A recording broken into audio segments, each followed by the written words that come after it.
শুরুতেই আমরা একটি ছোট্ট দ্বীপ দেখতে পাই। সেই দ্বীপের উপর দাঁড়িয়ে আছে একটি ওয়াচ টাওয়ার। আর এই নির্জন দ্বীপেই আমাদের টাকলা কাকা ম্যাসন একাই থাকে। ম্যাসন সেই ওয়াচ টাওয়ার থেকে সমুদ্রের দিকে তাকিয়েছিল। সে দেখতে পায় একটি বোট দ্বীপের দিকে ছুটে আসছে। আসলে প্রতি সপ্তাহে এই বোটটাই তার সকল প্রয়োজনীয় জিনিসপত্র নিয়ে আসে। বোটটি দ্বীপের কিনারায় আসতেই দেখা যায় একজন লোক তার ভাতিজি জেসিকে দ্বীপে নামিয়ে দেয়। জেসির বয়স মাত্র 10। সে ম্যাসনের বাড়ির সামনে এসে তার প্রয়োজনীয় জিনিসপত্র রেখে যায়। শুধু তাই নয়, তারা কাস্টমারদের সাথে ভালো সম্পর্ক করে তোলার জন্য সবসময় একটা করে গিফট উপহার দেয়। কিন্তু ম্যাসনের এইসব বিষয়ে কোনো আগ্রহ নেই। জেসি সেদিনের মতো পার্সেল রেখে সেখান থেকে চলে যায়। আর এভাবেই মাসের পর মাস চলতে থাকে। আমরা দেখি ম্যাসন তার বাড়িতে নিজের একটা কুকুর নিয়ে বসবাস করে। তার একমাত্র পছন্দের কাজ হলো দাবা খেলা, আর এটাই তার সময় কাটানোর একমাত্র সঙ্গী। কিছুদিন পর আবার জেসি পার্সেল দিতে আসে। সেই দিন ম্যাসন বাড়ির ভিতরে ছিল। জেসি দরজা নক করে তাকে ডাকলে ম্যাসন বাইরে আসে। জেসি বলে, আমি কয়েক মাস ধরে তোমার জন্য জিনিসপত্র আর গিফট নিয়ে আসছি, কিন্তু তুমি কেন আমাদের সাথে কথা বলো না? এই কথা শুনে ম্যাসন বলে, আজকের পর থেকে তোমার আর এখানে আসার দরকার নেই।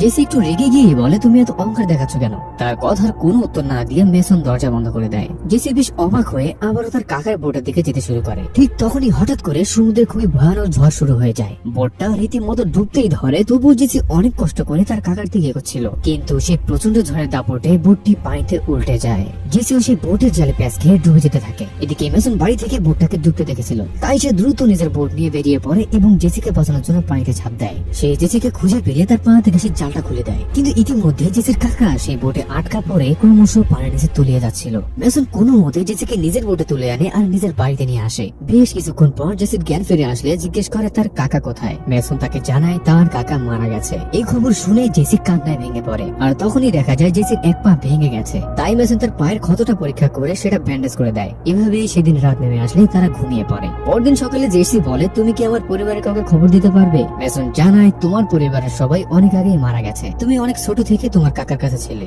জেসি অবাক হয়ে জিজ্ঞেস করে, তুমি আমার সম্পর্কে এত কিছু জানো কিভাবে? ম্যাসন বলে, তোমার কাকা আমার বন্ধু ছিল। আমরা দুজন নেভিতে একসময় কাজ করেছি। এরপর ম্যাসন তার দৈনন্দিন কাজ করতে সেদিন বাড়ি থেকে বেরিয়ে যায়। জেসি এখনো পুরোপুরি ম্যাসনকে বিশ্বাস করতে পারছিল না। তাই সে নিজের নিরাপত্তার জন্য একটা ছুরি চুরি করে নিজের কাছে লুকিয়ে রাখে। রাতেই ম্যাসন দেখে জেসি দুঃস্বপ্ন দেখে ভয় পাচ্ছে। সে কাছে আসতে জেসি ভয়ে ছুরি তুলে ধরে, কিন্তু ম্যাসন এতে একটুও ভয় পায় না, বরং শান্তভাবে তাকে বোঝায় যে সে দুঃস্বপ্ন দেখছিল এবং ছুরি কিভাবে শক্ত করে ধরে ব্যবহার করতে হয় সেটা শেখায়। এভাবেই ধীরে ধীরে সময় কেটে যেতে থাকে। ম্যাসন জেসির পুরো দায়িত্ব নিয়ে তাকে নিজের মেয়ের মতো যত্ন করতে শুরু করে। জেসিও এখন আস্তে আস্তে ম্যাসনের সাথে ফ্রি হয়ে গেছে। সে ম্যাসনের কুকুরটিরও নাম জ্যাক রেখে দেয়। জেসি আসলে দাবাও খেলতে জানতো। এটা শুনে ম্যাসন বেশ খুশি হয়ে যায়, কারণ জেসি খুবই বুদ্ধিমতী একজন মেয়ে। একদিন ম্যাসন লক্ষ্য করে জেসির পায়ের ফোলা কিছুতেই কমছে না। তাই সে সিদ্ধান্ত নেয় কাছের কোনো এক শহরে গিয়ে তার জন্য ওষুধ নিয়ে আসবে। যেই ভাবা সেই কাজ। সে নিজের বোটটা নিয়ে দ্রুত দ্বীপ ছেড়ে বেরিয়ে পড়ে শহরের উদ্দেশ্যে। এদিকে বাড়িতে জ্যাক আর জেসিকে একাই রেখে গিয়েছিল। এরপর আমরা দেখি ম্যাসন একটা শহরে পৌঁছে গেছে আর একটা মেডিকেল শপে গিয়ে প্রয়োজনীয় ওষুধ কিনছে। সে ওষুধ কেনার সময় সিসি ক্যামেরার সামনে নিজের মুখ কেন জানি লুকিয়ে রাখছিল। অন্যদিকে লন্ডনে একটি কোর্টে আমরা স্যাম নামের একজন লোককে দেখি। সে একটি বিশেষ প্রোগ্রাম তৈরি করেছিল যার নাম এভা অ্যাডামস। আসলে এই প্রজেক্টের মাধ্যমে প্রতিটি মানুষের ফোন হ্যাক করে MI6 এজেন্সি তাদের উপরে নজরদারি চালাতো। এর ফলে তারা প্রচুর গোপন তথ্য সংগ্রহ করত, কিন্তু বিচারক জানায় এটি মানুষের মৌলিক অধিকার কেড়ে নিচ্ছে। স্যাম তখন বলে, এই প্রোগ্রামের কারণেই তারা অনেক বড় বড় সন্ত্রাসের হামলা আটকাতে পেরেছিল, এমনকি অনেক মাফিয়াদের শেষ করেছে। তাই সরকারের উচিত এটা বন্ধ না করে তাকে ধন্যবাদ দেয়া। তবুও আদালত তার প্রোগ্রাম বন্ধ করে তাকে অবসর নেওয়ার আদেশ দেয়। এরপর স্যাম প্রাইম মিনিস্টার ড্যানিয়েলের সাথে দেখা করে। ড্যানি অবশ্য আগে থেকে এই প্রোগ্রামের গুরুত্ব জানতো, কিন্তু নির্বাচন সামনে থাকা সে কোনো ঝুঁকি নিতে চাচ্ছিল না। তাই সেও স্যামকে আপাতত অবসর নেওয়ারই পরামর্শ দেয়। স্যামও বাধ্য হয়ে শেষ পর্যন্ত রাজি হয়ে যায়। অন্যদিকে ম্যাসন জেসির জন্য কিছু নতুন কাপড় নিচ্ছিল, কিন্তু বের হওয়ার সময় কিছু টিকটকারের ভিডিওতে সে অজান্তেই পড়ে যায়। আর মুহূর্তেই অ্যাডামসের প্রোগ্রামের মাধ্যমে সেই ভিডিও থেকে ম্যাসনের উপস্থিতি দেখতে পাওয়া যায়। কিন্তু আশ্চর্য, সেখানে ম্যাসনের চেহারা একজন আন্তর্জাতিক সন্ত্রাসী হিসেবে চিহ্নিত করা হয়েছে, যে নাকি একাধিক বোমা হামলার সাথে জড়িত। রোজ সঙ্গে সঙ্গে ম্যাসনকে ধরার জন্য একটি মিলিটারি ফোর্স পাঠানোর নির্দেশ দেয়। এদিকে ম্যাসন বাড়ি ফিরে জেসির ভাঙ্গা পা আবার পরীক্ষা করে ব্যান্ডেজ বেঁধে দেয়। নতুন কাপড় পেয়ে জেসি খুবই খুশি ছিল। রাতে যখন তারা একসাথে খাবার খাচ্ছিল, হঠাৎ ম্যাসন বাইরে কিছু শব্দ শুনতে পায়। বাইরে তাকাতে সে দেখে একটি বোটে করে অনেকগুলো মিলিটারি দ্বীপের দিকে ধেয়ে আসছে। ম্যাসন তাড়াতাড়ি জেসিকে বাথরুমে লুকিয়ে পড়তে বলে আর জ্যাককে দরজার সামনে রেখে নিজে প্রস্তুত হয়ে বেরিয়ে যায়। এদিকে ততক্ষণে অফিসাররা তীরে নেমে এসেছিল আর সরাসরি রোজ তাদের গাইড করছিল।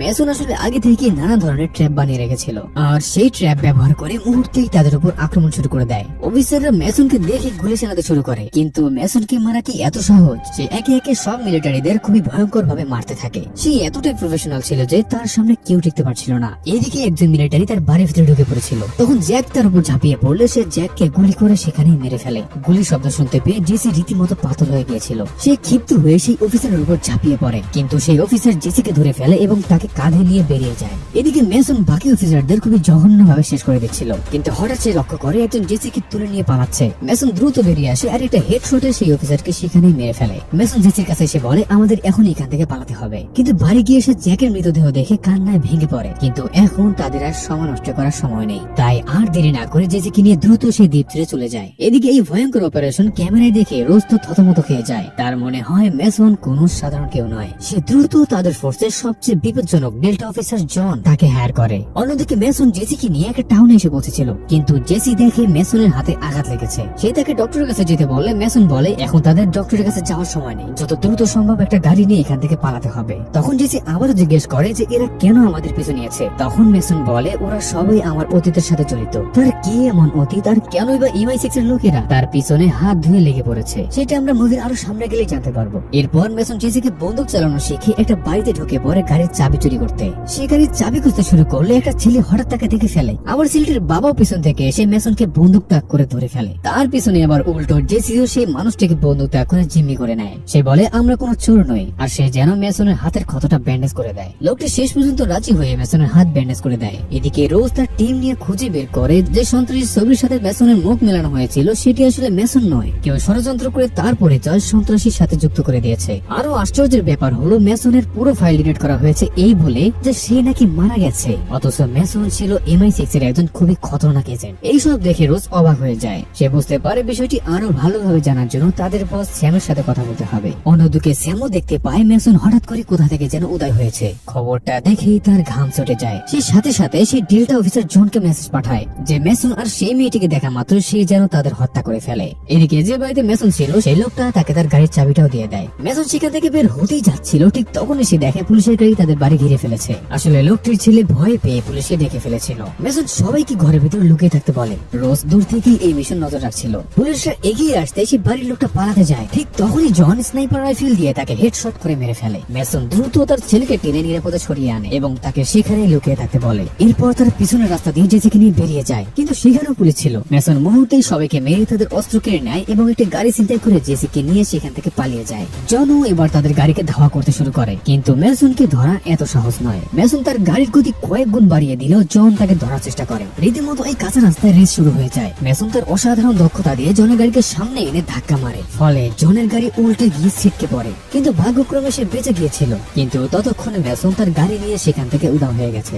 জন প্রচন্ড রেগে গিয়ে একাই রাস্তা ধরে হাঁটতে থাকে। একটা পুলিশ তাকে ধরতে এলে সে পুলিশ অফিসারটাকে গুলি করে হত্যা করে আর এক মহিলার গাড়ি ছিনতাই করে আবারও বেরিয়ে পড়ে মেসনকে মারার উদ্দেশ্যে। অন্যদিকে রোজ তার বস স্যামকে ফোন করে জানতে চায় মেসনের ফাইল কেন ডিলিট করা হয়েছিল। স্যাম তখন জানায় কয়েক বছর আগে সে ব্ল্যাক কাইট নামে একটি বিশেষ ফোর্স তৈরি করেছিল, যার ক্যাপ্টেন ছিল মেসন। মেসনের কাজ ছিল মূলত স্যামের কথা মতো পৃথিবীর সবচেয়ে বিপজ্জনক মাফিয়াদের নিশ্চিহ্ন করা। আর এক সময় স্যাম থেকে একটি বিদেশি মাফিয়া যার নাম হ্যারিক তাকে হত্যার দায়িত্ব দেয়, যে আসলে তাদের দেশের জন্য হুমকি ছিল। কিন্তু মেসন এটাতে অস্বীকার করে, সম্ভবত সে ওই মাফিয়াদের সাথে যুক্ত হয়ে গিয়েছিল আর এরপর থেকে সেই নাকি এখান থেকে বেরিয়ে গেছে। স্যাম আরো বলে মেসন ছিল তার ট্রেনিং করা অফিসারদের মধ্যে সবচেয়ে বিপজ্জনক। তাই স্যাম রোজকে যত বেশি সম্ভব মিলিটারি পাঠিয়ে তাকে হত্যার আদেশ দেয়। রোজ আপাতত রাজি হলো স্যামের কথায় পুরোপুরি বিশ্বাস করে না। সে নিজের সহকর্মীর সাথে তদন্ত করে জানতে পারে যাকে মেসনকে হত্যা করতে বলা হয়েছিল সে আসলে কোনো মাফিয়া নয়, বরং সে একজন বিজ্ঞানী ছিল যে ক্যান্সারের ওষুধ আবিষ্কার করেছিল। কিন্তু বড় বড় হাসপাতালের ঘুষ খেয়ে স্যাম তাকে হত্যা করতে চেয়েছিল,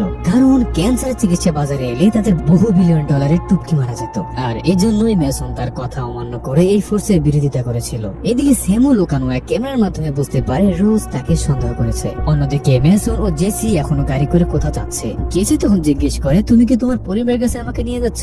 মেসন বলে আমি অনাথ আশ্রমে বড় হয়েছি, এমনকি আমার কোনো পরিবার নেই। এরপর তারা একটি চার্চে পৌঁছায়। তারা খুবই সতর্কভাবে নামলেও সেখানে থাকা ক্যামেরা তাদের চিহ্নিত করে ফেলে। আর সাথে সাথেই স্যাম আবারও তাদের লোকেশন পেয়ে যায় এবং সঙ্গে সঙ্গে জনকে সেই লোকেশনটা পাঠিয়েও দেয়। চার্চে মেসন দেখা করে রিক নামের একজনের সাথে, যে এক সময় তার সাথে নেভিতে কাজ করত। রিক মেসনকে জিজ্ঞেস করে তোমার সাথে এই ছোট্ট মেয়েটাকে? মেসন বলে ভুল সময়ে আমার সাথে তার পরিচয় হয়েছে আর যার কারণে সেও এখন এই ঝামেলা জড়িয়ে পড়েছে।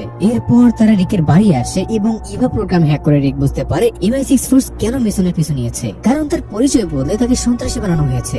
আর এই কাজে স্যাম ছাড়া কেউ করেনি সেটা মেসন বুঝে যায়। ভাই রে ভাই, এরপর যে সে কি করবে তাদের তা তো তুমি বুঝতেই পারছো। আর যার কারণে মেসন জেসিকে রিকের কাছে রেখে যেতে চায়, কিন্তু রিক এতে রাজি হয় না। ঠিক তখনই জেসি এসে বলে রিকের ক্যান্সার হয়েছে। সে আসলে রিকের ঘরে তার ঔষধ দেখে এটা বুঝতে পেরেছে। মেসন এটা শুনে স্তব্ধ হয়ে যায়, কারণ রিক এতদিন তার কাছ থেকে এটা লুকিয়ে রেখেছিল। রিক তখন জানায় 5 মাস আগে সে এই বিষয়টা জানতে পেরেছে, আর সে হাইস্ট কিছুদিন বাঁচতে পারে, তাই সে এই অবস্থাতে জেসিকে তার কাছে রাখতে পারবে না। এরপর তারা সিদ্ধান্ত নেয় কোরিয়ার মাফিয়া চ্যাটের কাছ থেকে সাহায্য নেবে, কারণ এই পরিস্থিতিতে শুধু সেই তাদের সাহায্য করতে পারবে। রিক বাইরে গাড়ি প্রস্তুত করতে বেরিয়ে যায়। ঠিক তখনই মেসনের সন্দেহ হয় এই বাড়িতে কোনো ঘাবলা আছে। আসলে জন ততক্ষণে সেখানে পৌঁছে গিয়েছিল। সে মুহূর্তেই মেসনের উপর আক্রমণ করে বসে, আর এখানেই শুরু হয়ে যায় ভয়ঙ্কর এক মারামারি। ভাইরে ভাই, কেউ কারো থেকে কম নয়। কিন্তু যতই হোক মেসনের সাথে কি আর জন পারে? মেসন জনকে খুবই জঘন্যভাবে মেরে জেসি কিনে কোনো মতো রিকের সাথে গাড়িতে উঠে সেখান থেকে পালিয়ে যায়। জন পিছু নিয়ে গুলি চালালেও কোনো কাজ হয় না।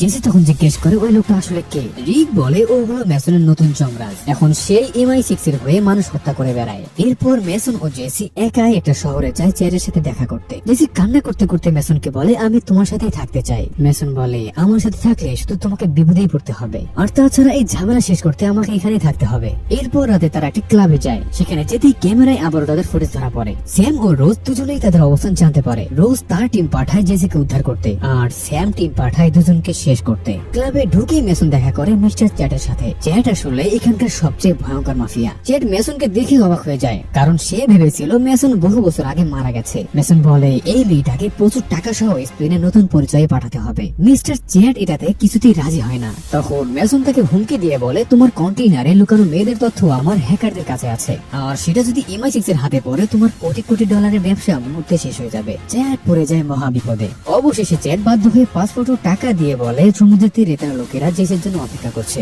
মেসন তাড়াতাড়ি জেসিকে নিয়ে সেখান থেকে বের হতে থাকে, কিন্তু এদিকে ততক্ষণে রোজের টিম ক্লাবে ঢুকে জেসিকে খুঁজতে শুরু করেছে। মেসন এটা বুঝতে পেরে শুরু করে দেয় তার হাতের মিশন। একে একে সে সবাইকে জমি দুয়ারে পাঠাচ্ছিল, কিন্তু এদিকে আবার এতক্ষণে স্যামের সেই দুর্ধর্ষ টিমও সেখানে পৌঁছে গেছে। ভাইরে ভাই, মেসন একে একে সবার কুপকাত করতে শুরু করে দিয়েছিল। ক্লাব মুহূর্তে লাশে ভরে যায়। এই বিশৃঙ্খলার মাঝে একজন অফিসার জেসিকে ধরে নিয়ে যায়। মেসন সাথে সাথে রিককে ফোন করে সাহায্য চায়। রিক তখনই ক্যামেরা হ্যাক করে তাকে জানায় জেসিকে একটা কালো ভ্যানে তোলা হয়েছে। মেসন ক্লাব থেকে বের হতে পুরো তাণ্ডব চালাতে শুরু করে। সে একাই সবাইকে তাড়া করে করে মারছিল। এক পর্যায়ে সবাইকে শেষ করে অবশেষে জেসিকে উদ্ধার করে নেয়। জেসি এতক্ষণে বুঝে গেছে মেসন যে বিপদের কথা বলেছিল সেটা আসলে কতটা ভয়ঙ্কর। এদিকে আবার জন সেখানে পৌঁছে গেছে। মেসন এবং জেসি দ্রুত সেই জায়গা থেকে বেরিয়ে পড়ে, কিন্তু জন তাদের দেখার মতোই গুলি ছুটতে থাকে। কোনো মতো সেখান থেকে পালিয়ে কিছুক্ষণের মধ্যে তারা তীরে পৌঁছে যায়। সেখানে আগে থেকে চ্যাটের লোকদের একটি বোট নিয়ে অপেক্ষা করছিল। মেসন জেসিকে সাবধানে থাকার জন্য বলে। জেসি তখন মেসনের দিকে তাকিয়ে বলে এই কদিনে তুমি আমার পরিবারের মতো হয়ে গেছো, তাই তোমাকে ছেড়ে যেতে আমার খুবই কষ্ট হচ্ছে। মেসন তাকে সান্ত্বনা দিয়ে বলে তার কিছুই হবে না, আর সে একদিন না একদিন তার কাছে ফিরে আসবে। আর সেই সময় হঠাৎ গুলি চললে মেসন দ্রুত জেসিকে বোটে দিয়ে দেয়, আর জেসিকে নিয়ে দ্রুত বোটটা সেখান থেকে চলে যায়। সে যাওয়াতে মেসনও বেশ কষ্ট পেয়েছিল, কিন্তু তার আর কিছুই করার ছিল না। সে লক্ষ্য করে জন ইতিমধ্যে সেখানে পৌঁছে গেছে। তখন তারা দুজন একে অপরের দিকে গুলি চালাতে শুরু করে। কিছুক্ষণ এভাবেই অনেক গুলি চলে। শেষ পর্যন্ত গুলি শেষ হয়ে গেলে এরপর তারা মারামারি শুরু করে দেয়। ভাই রে ভাই, এই মারামারিটা এই মুভির বেস্ট সিন ছিল। একে অপরকে ঘুনি পাঞ্চের মতো খালি ঘুষি মারছিল। একদিকে MI6 এর নম্বর 1 জন মেসনকে মারার অনেক চেষ্টা করে, কিন্তু মেসন প্রমাণ করে দেয় যে আসল ফাইটারদের বয়স কিছুতেই তাদের থামাতে পারে না। একদম শেষ সময়ে মেসন লোহার শিকল দিয়ে জনকে মারাত্মকভাবে মারতে থাকে। ফলে স্যামের সবচেয়ে ভয়ঙ্কর এজেন্ট এখানেই মেসনের হাতে মরে যায়। পরদিন স্যাম তার বাড়ির বাইরে তাকালে দেখে তার সমস্ত গার্ডদেরকে যেন কুপকাত হয়ে দিছে। এটা দেখে স্যামের হোশ উড়ে যায়। সে বুঝতে পারে তার মৃত্যু ঘনিয়ে এসেছে। আসলে ইতিমধ্যেই মেসন তার বাইরে ঢুকে পড়েছিল। তাকে দেখে স্যাম তখন তাকে ম্যানিপুলেট করে বলে আমাদের সব সময় টাকার সামনে মাথা নত করে থাকা উচিত, আর তাই চলো এখনো আমরা একসাথে MI6 এর পরিচালনা করি। মেসন উত্তরে বলে এটা যদি আমি করতেই চাইতাম তাহলে সেটা আমি 10 বছর আগেই করতাম। এই বলেই সে মুহূর্তেই স্যামের মাথায় গুলি করে দেয়। এরপর আমরা 1 মাস পরে স্পেনে জেসিকে দেখতে পাই। সে একটি রেস্টুরেন্টে বসে আছে এবং রোজ এই প্রোগ্রামের মাধ্যমে তার উপর এখনো নজর রাখছে, কারণ রোজ ভেবেছিল মেসন একদিন না একদিন জেসির কাছে নিশ্চয়ই ফিরে আসবে, আর সেই দিনটারই অপেক্ষা করছিল রোজ। আর হঠাৎই ক্যামেরাটা উপরে উঠে যায়, আর এখানেই আমরা বুঝতে পারি মেসন হয়তো চলে এসেছে। তখনই জেসির কাছে একটি কি জানি গিফট পাঠায়। জেসি গিফটটা পেয়ে অনেক খুশি হয়ে যায়, কারণ সে বুঝে গেছে মেসন এখনো বেঁচে আছে আর এখানেই আছে। আর এই সুন্দর দৃশ্যের মধ্য দিয়ে এই অ্যাকশন থ্রিলার মুভিটি শেষ হয়ে যায়।